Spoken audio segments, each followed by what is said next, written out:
Swayam Prabha, free DTH channel for education.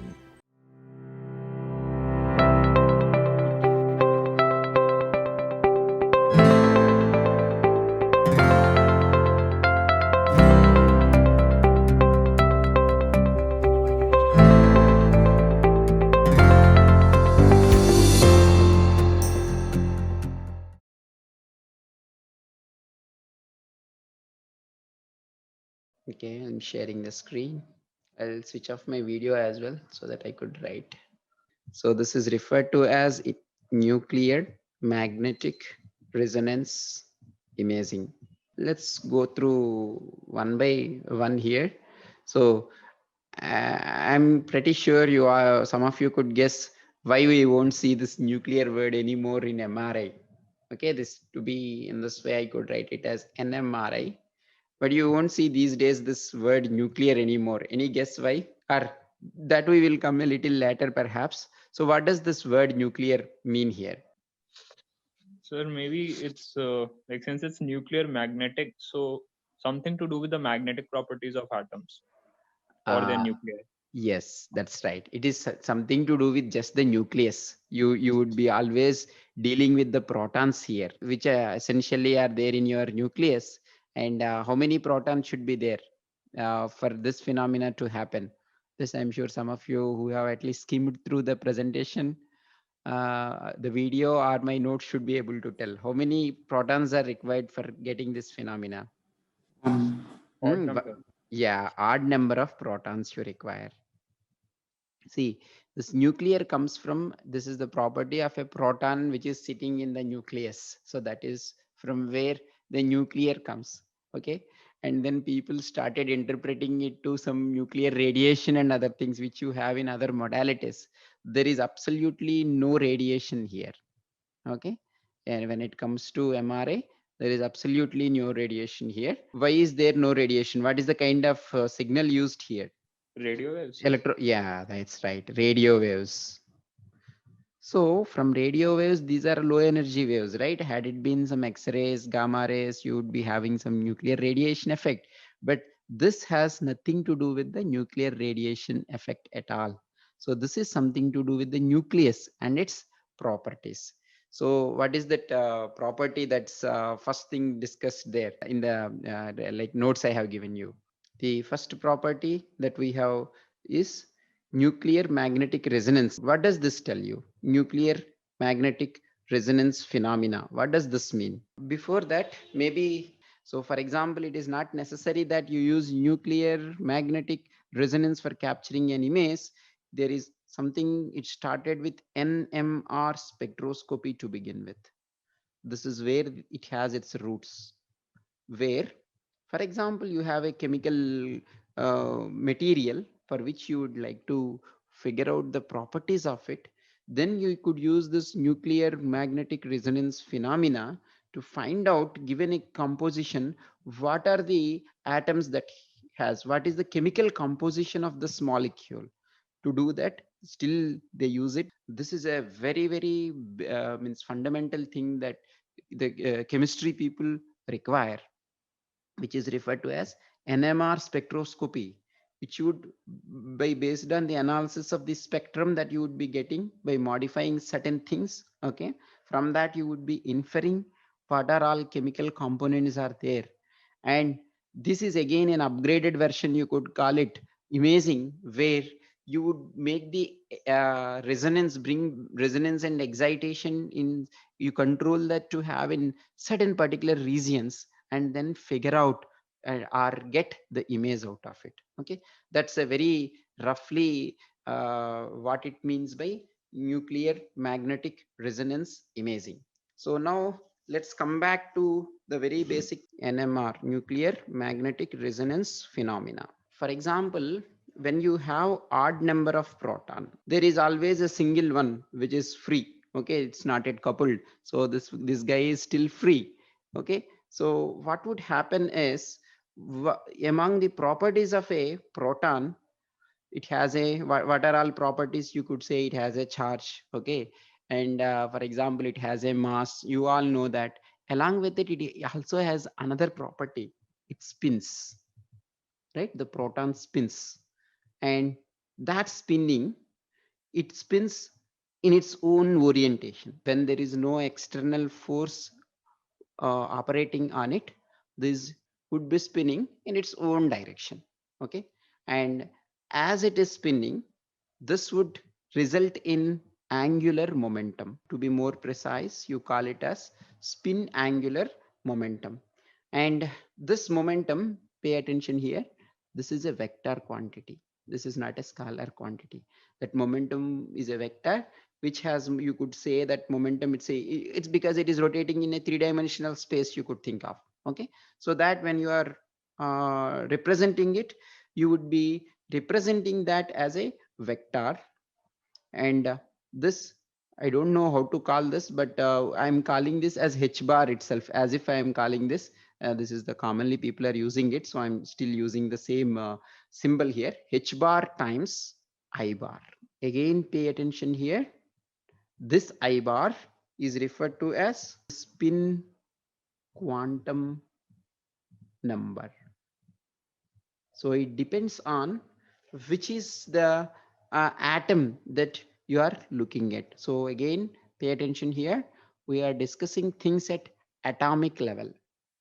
Okay, so these are all atomic properties, and to get the full understanding of it, one should go into quantum physics. Okay, but that's beyond our scope, so the explanation would be based on the a combination of both. You take certain things there, and then classical mechanics you would be using with whichever we are comfortable with. Otherwise, the way we show the atom spinning itself doesn't make sense if you go into quantum mechanics. So this is what the property you have, and this quantum number depends on the type of atom you have. Say for example, one of the main candidate for this is hydrogen 1, and similarly there are other things also, for example carbon 13. So this is not very common, you see C12 I think, right? But if you have a carbon which is there with 13, that's also is a candidate that we would be discussing. Similarly, there are other things also, let's say phosphorus 31. Okay, then sodium 23. You notice here all of them have odd numbers there. Okay, so once it is rotating, this acts as a dipole there. Dipole is nothing but this, when this is a charged one rotating. Okay, so it acts as a tiny magnet, is it not? So that, in order to say what would be the magnetic dipole moment, this usually you represent it with, again pay attention here, this dipole moment is a vector quantity. That's very important. This mu bar will be equal to gamma times s bar. Okay, this dipole moment comes from angular momentum that it is, with which it is rotating. And this guide, I think this is called as gyromagnetic ratio. This again is dependent on type of the atom that you are looking at. This is referred to as gyromagnetic ratio. So this I could then write gamma into h bar into I cap. So hopefully you could sense here why we are, when this turns out to be the main, one of the important candidates for this nuclear magnetic resonance phenomena that we will be shortly seeing, the candidate being hydrogen. Okay, we are interested in magnetic resonance imaging of the humans or animals or any living organs. It is very appropriate to have this. Can you guess why hydrogen atom, this being a main candidate for this phenomena, which we have not yet discussed, right, that we are going to shortly discuss.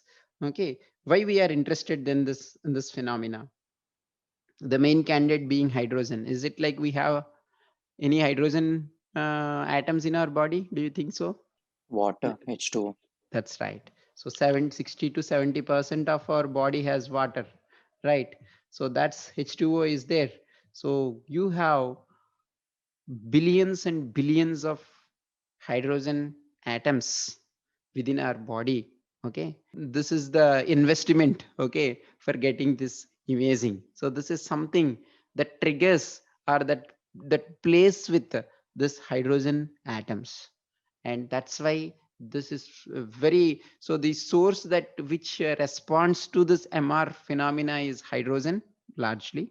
Okay, and that is there in abundance in our body, and that's what is of interest for us here. Now this is the magnetic dipole moment. It is nothing but it is telling you each atom is a kind of a tiny magnet rotating on its own axis, and then having its own magnetic field. Now, if you take a small sample of, let's say, hydrogen, or you could think of it as in terms of imaging, you could consider it as a sample in case of the chemical composition you want to see, or in case of an image, you could also think it as volume element voxel. Okay, there are millions and millions of, if you take voxel of space, okay, of size, you have millions of hydrogen atoms there. Okay, however, there is no order here. Each one would be rotating in its own direction, okay, on its own axis. And if you look at the whole magnetic field, which you could consider it as mu bar of each, suppose you have all of those different atoms, all atoms put together within a voxel, if you look at, this would be most of the times would be equal to 0. So at microscopic level, if you look at, there is magnetism, but the moment you are looking at a macroscopic level, this is like each one in a class might be singing their own song. Okay, but at a microscopic level, each song has a meaning, and it is a song. But the moment in a class, every student is singing the song that he likes in his own tune, okay, in his own beat, in his own pace, then at a macroscopic level, at the class level, it is not going to make any sense there, right? So the net magnetic field at a macroscopic level, by macroscopic level here I mean at a voxel level, this is going to be 0. Now, can we somehow make it better than this? How can you bring order here? This class, in the classroom, each guy is doing his own business here. Each is doing something, okay, but the net result is 0. So what can we do here? Pass the Bring, magnetic field. right, apply a very strong magnetic field. Also, let a strict teacher come into the class, okay, then things could come into order. So what is done here now is you apply a very strong magnetic field. This is what you would be doing. Let's call this as a strong magnetic field of B naught. Then what do you think will happen? Will all come in the direction of B naught? Yes, sir. Hmm. So everybody is with me. Eh? Everybody will say that all will come in the direction of B naught. I think at least Sai Pavan would contradict with this. What Maybe in will the happen? opposite direction, sir. That's right. That's not so intuitive when you look at in terms of class example is a bad example here, but somehow we could make that example also work here. See, in a class, these are the guys who say that I want a class. Okay. There could be always the other guys who would say I don't want the class as well. Okay. So you could think of that in that manner here. So there will be two groups now. But the nice thing here is there is a polarization here. Okay, this word is a very appropriate word here if you think about its meaning. Now the decisions are polarized. Okay, all one group of people wants to sing a particular song, other group wants to sing another particular song. It's not like everybody wants to sing their own song now. So approximately half of the whole number of atoms, total number of atoms would be aligning with B naught, and the other half would be anti. So half of them would be parallel to B naught, and another half approximately would be anti-parallel to B naught. So a very small fraction of more atoms would prefer aligning in the direction of B naught than the ones which are there in anti-parallel to B naught. Okay, this is the force applied. But they rotated two spins, which again would go to the quantum mechanics part. They cannot, and anyway, because of that, it could come in anti-parallel also. As I said, okay, suppose this is a very wrong picture, but still, okay, you think that there are 5 guys in the other direction, 4 guys in that direction. So would you like to see how many will be there? Suppose if I consider 2 million hydrogen atoms, ideally in this direction 1 million, right, in parallel. In another direction 1 million should be there, but can you guess how many more would be there in this direction actually? In anti-parallel state, let's call it as n minus 1 and plus. Just I want to see the difference of those which are there parallel. I'm saying they will be more, minus that which are there anti-parallel. Any guess out of 2 millions, how many would be there? Just 7. You'll be surprised too. Means I'm surprised at least. And the whole acquisition of, be it NMR spectroscopy or MR magnetic resonance imaging, the whole thing is based on these 7 candidates. So their response, okay, where depending on if you give an external, create an external resonance field and give them extra energy, what is going to happen? That's exact. That's all based on out of 2 millions. Whole thing is based on roughly these 7 guys, which is very interesting. We have the hydrogen in our body so abundantly, and in a given there are so many millions and millions of atoms of hydrogen, that this number of 7 out of 2 million is good enough to acquire an image. So what is the reason behind this 7 being in opposite direction? That again comes from the theory of probability, it tells. So that would be given, if you have noticed, if you have gone through the notes. Just I wanted to avoid going into too many equations. This comes from the probability theory. There is something called as a Boltzmann distribution, which tells you the ratio of those which are anti-parallel to the parallel is given by an exponential. This again is not a golden number or a fixed number. This in fact is equivalent to e power minus delta E by k times t. Okay, k being Boltzmann constant, t being the temperature. This number could be in fact improved there by reducing the temperature, but there is a limit on which you could apply this temperature. The energy would be in fact equivalent to mu dot product of this with the applied magnetic field. Okay, so the energy has to do with both the magnetic field that you are applying there and the dipole moment that you have for each of them. So that's, so this mu would be in fact the summation of all mu with b bar would give you. And as we, to your question, so there is a limit. This energy field you could see for a given hydrogen atom, let's say you don't have much control over what should be the mu value here. Okay, this depend, this you don't have a control. B naught, there is a limit to what high magnetic field you could apply. So these are the ones that put a constraint on how many atoms are there in addition in parallel state than compared to the anti-parallel state. Is that fine? Okay, sir. Yeah, right. So assume that you have some guys in this orientation, okay, another guys in this orientation. Then you want to turn, suppose you could turn these guys into other direction by doing something. We should bring some additional incentives to these guys. Okay, you offer him a pizza so that he also says that we don't want a class. Okay, basically these are all in resonance. This which are in parallel are in fact, so apply, assume that this is the direction. I'm purposefully not writing the equation at this point. We will do it shortly anyways. That's the just I before that I would want you to get a feel of it. Okay, so this is actually a low energy state. See, if you want to agree with whatever your teacher says, you don't really require much of an energy. It is to oppose what your master or what your teacher says. To oppose it, you need some more energy, is it not? Because you need to justify it and you need to like go through some fight there. And the other hand, these guys have high energy. So these are really, they are convinced of what they are doing, and they are prepared for the kind of whatever is the outcome.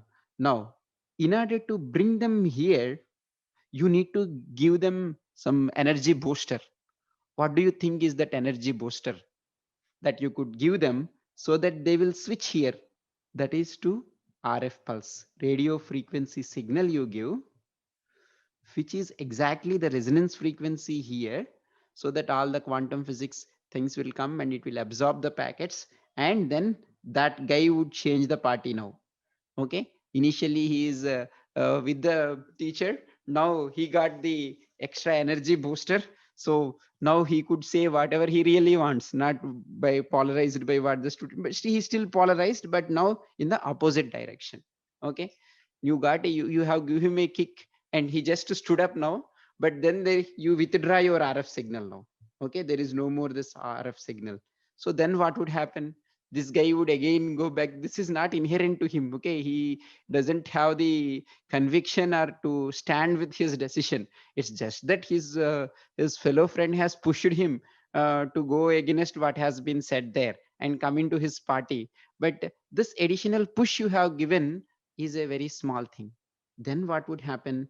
This guy would again, once you withdraw, once you stop giving this RF signal, then he would decide whether, well, why to have a fight with this guy unnecessarily. He might screw up me in the exams, so let me say whatever he say, let me say yes sir, yes sir. Okay, this is the that is his natural tendency. So he don't want any fight. He is a very comfortable with just saying everything obediently yes. So what this guy will do now, he would come again back to this parallel state, which is a low energy state.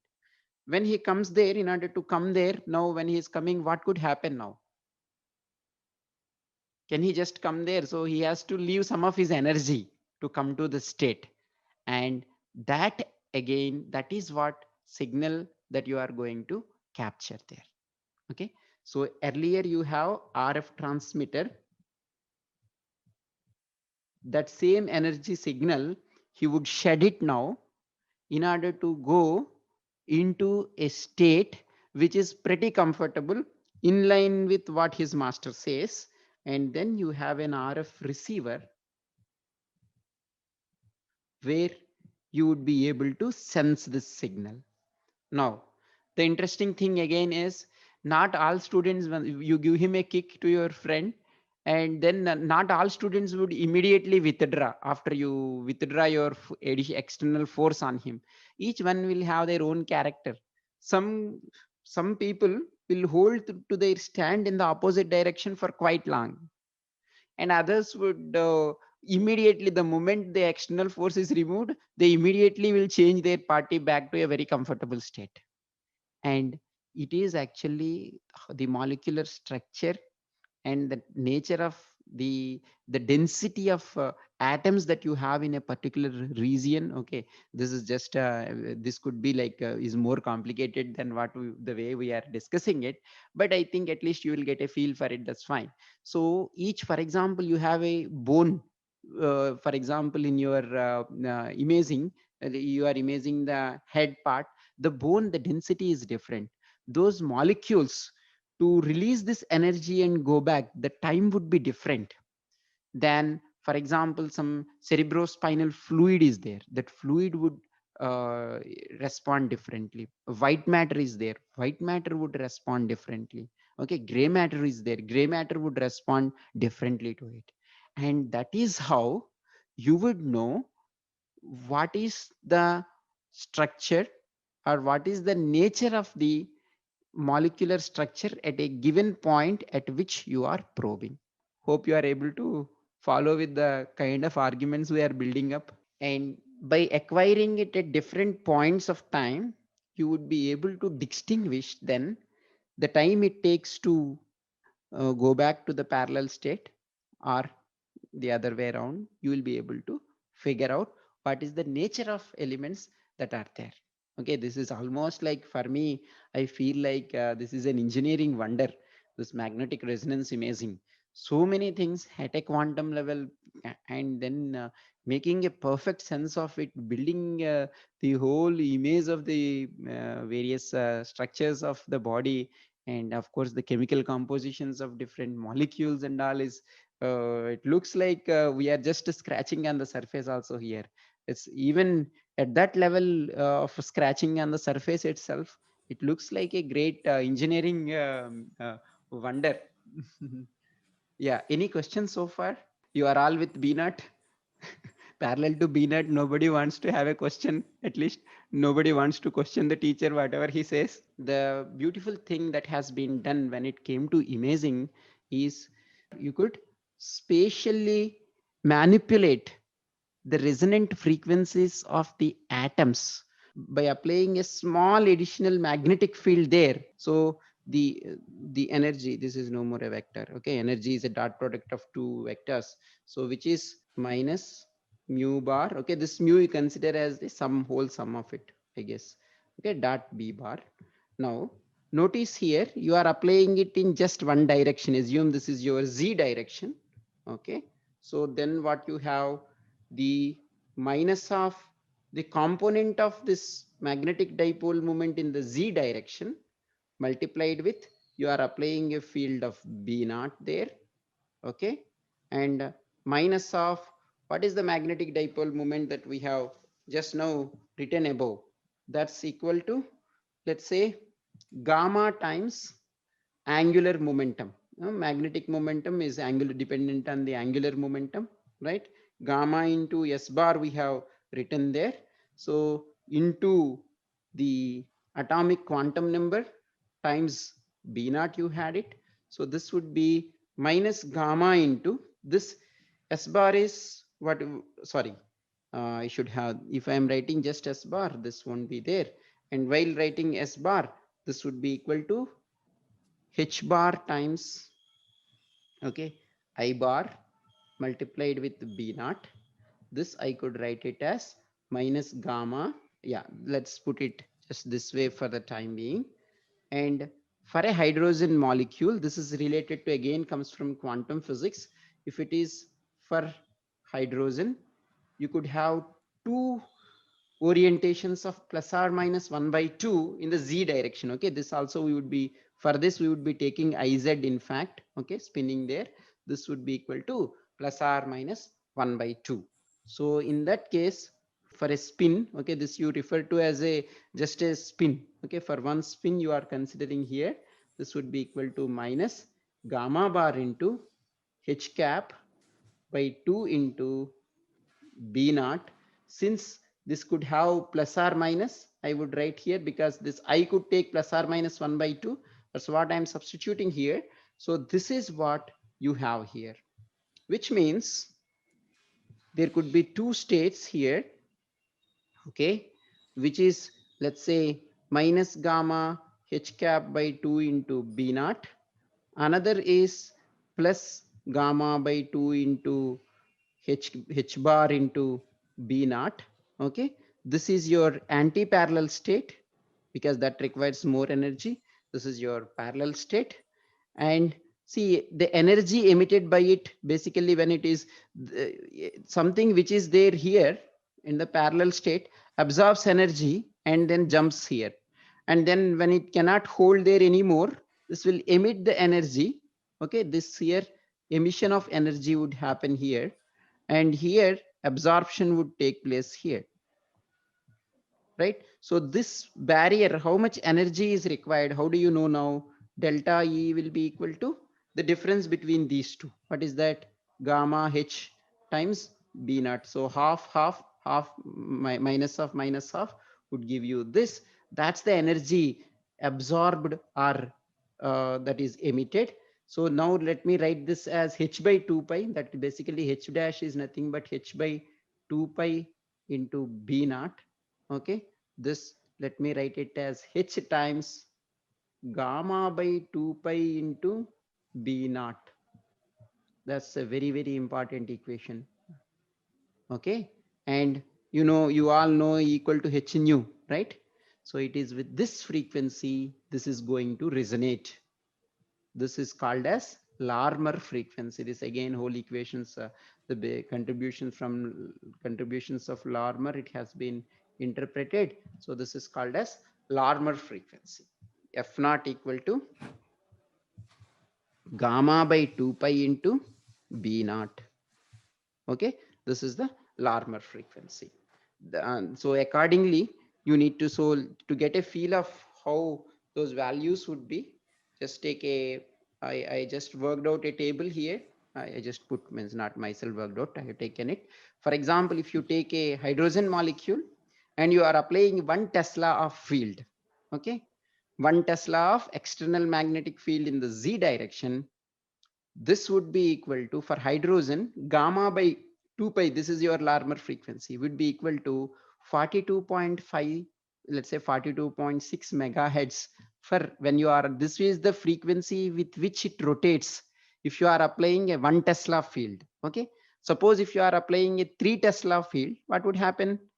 This is per Tesla, because this B you have taken to be 1. If you are applying 3 Tesla, 3 times this. That is the frequency with which it resonates. So then when you are giving an RF pulse and bring something which is in parallel state to anti-parallel state, you should give an RF pulse of, let's say if you are using 1 Tesla, then you have to give an RF pulse of 42.577 megahertz. That is where it absorbs that energy, changes its party to the opposite anti-parallel party, and then if you withdraw it after a certain time, if it will again, on an average, it would again come back to the original one, then it emits. And then you study the characteristics of when it is emitted, and the behavior of that curve would tell you what is the object that is there at a given point. Let me just also tell you what it exactly means by 1 Tesla. Have some feel for what this number means. Okay, in terms of Gauss, it is equal to 10,000 Gauss. So just something that you could imagine is, let's say, what is the magnetic field on an average on the surface of the Earth? Earth is a kind of a magnet, so that would be half a Gauss. It would be there. So if you are saying 1 Tesla, that means 10,000 Gauss, means you could say it is, if you take a 1 test, so usually you will have the machines. If you look at it in Tirupati, I think maybe there is only 3 Tesla machine, but most of the places you would find out 1.5 Tesla machine, which means your magnetic field there, the of your magnet, okay, is 1.5 Tesla, means you have there 15,000 Gauss. That means 30,000 times stronger than what our Earth's magnetic field is there. Well, again, we ourselves won't feel the Earth's magnetic field as such. We know from the books it is there, but we don't experience how strong or how weak it is. So maybe another example you could take is very strong refrigerator magnets. Okay, you all put magnets to refrigerators or to put some pictures there or some mementos there. So that roughly, if you have a very strong refrigerator magnet, that would be having 100 Gauss. That's the usually the maximum one you would be using. So that now should give you the magnetic field that you have, the magnet that you have in an MR image of 1.5 Tesla is how many times? 150 times stronger than a normal refrigerator magnet. Okay, that's a extremely strong magnet. And then nowadays in all good centers you have 3 Tesla machines. So 3 Tesla machine means the strength of that magnetic force is roughly 300 times the strength of normal refrigerator magnet which we could feel. Okay, that's the kind of magnets you use. And right now, see, why do you want to use these magnets is because you could see the delta E which you are getting, okay, is dependent on this B. So if it is large, you have a better signal there. Your signal won't be lost. So that's why in that aspects, it's good to have a high magnetic field, but it has another issues also, difficulties with that. We'll see perhaps later. There is a limit beyond which it becomes very difficult in different ways for some other reasons. Okay, so you cannot just go on increasing it, but still 7 Tesla is the one which, for example, in many high-end research labs for research purposes, where they would keep some, let's say, some animals or some chemical structures, means we also still could have a scan there. It's as such not hazardous, but still the technology for it is not at completely in place for taking our regular scans. But still 7 Tesla is commonly used, as I mentioned here. widely used for research purposes. So there you could think of it as 7 times into whatever this 700 times stronger than a very strong refrigerator magnet you have it. Okay, so that's the kind of fields that will be there. Okay, I will make just one more point here, which we would perhaps discuss in more detail as we move on.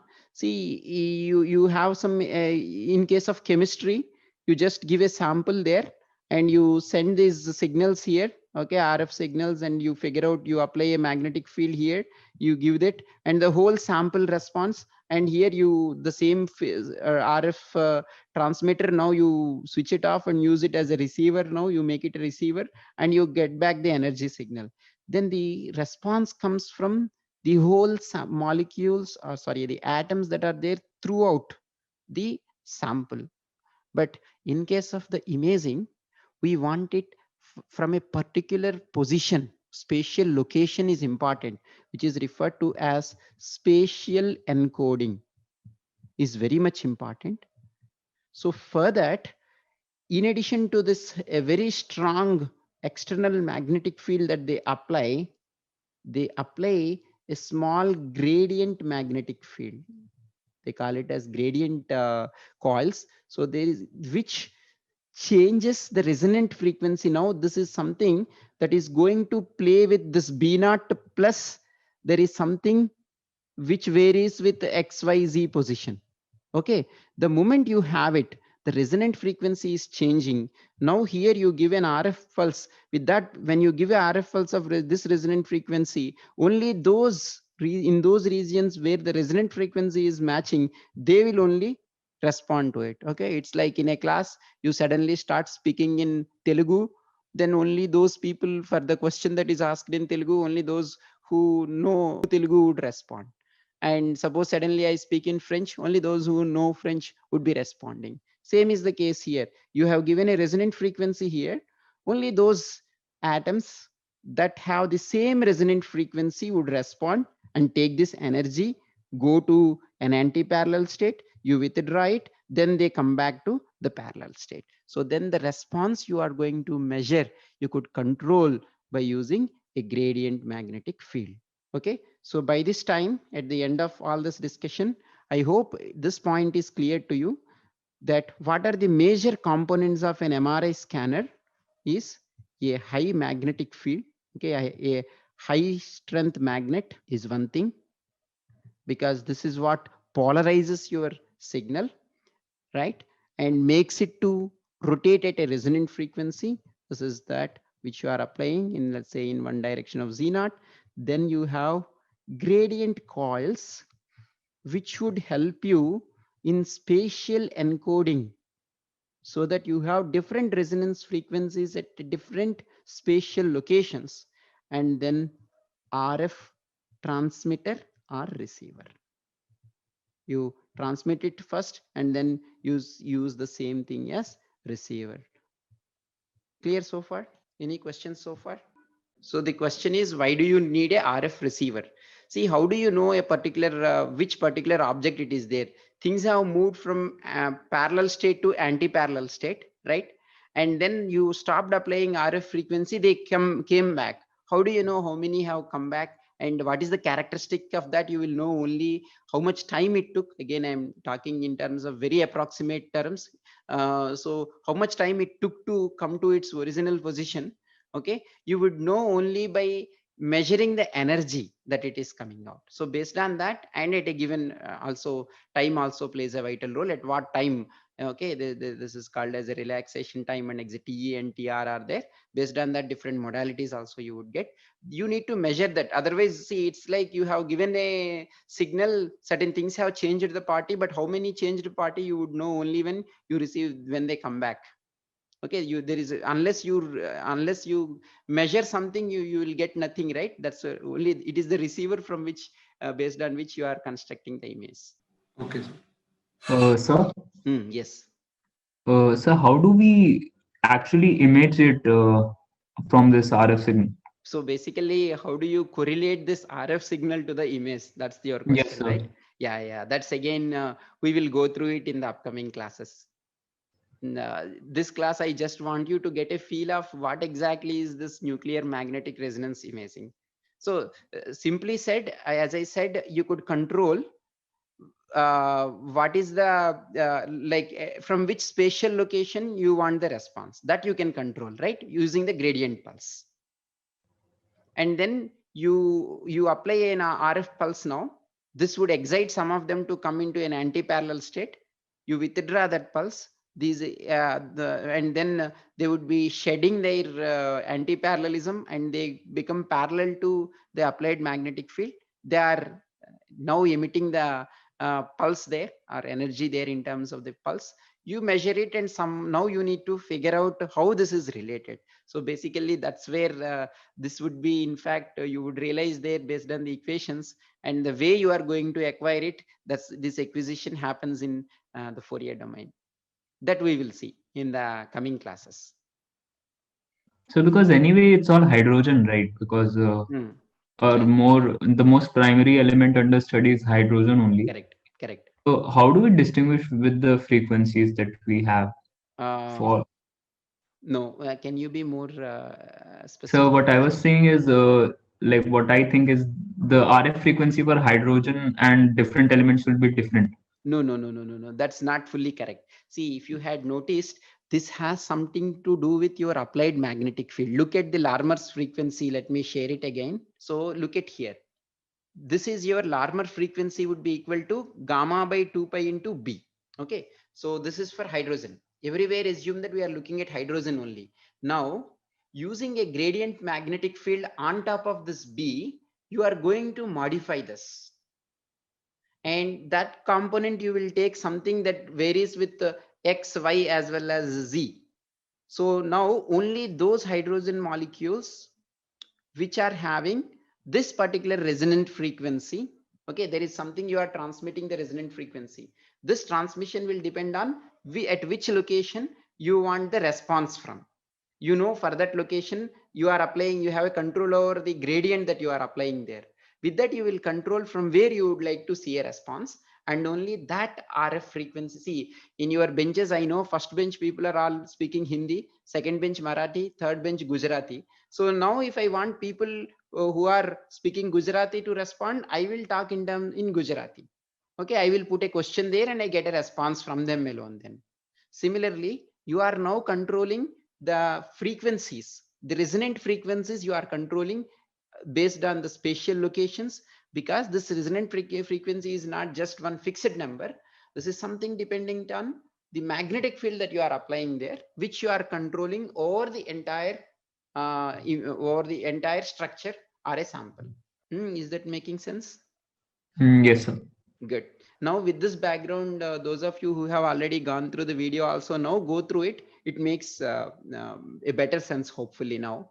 And the visualizations are nice there, which for me, I won't be able to draw. They made a nice visualizations of how they would be rotating and all other stuff. Okay. And the book of Nishimura is also very nice. Again, you need to there. More rigorously it is there, but it's well written book. Even my material that I have shared with you is based on Nishimura's textbook, as well as there is a Professor M. Krishna Naik. If you want, you could Google it. He had some, I attended one of his courses earlier in IIS Bangalore after joining here. So that's where I picked some of these things from his notes itself. This is largely based on his lectures, whatever the notes that I have shared with you is.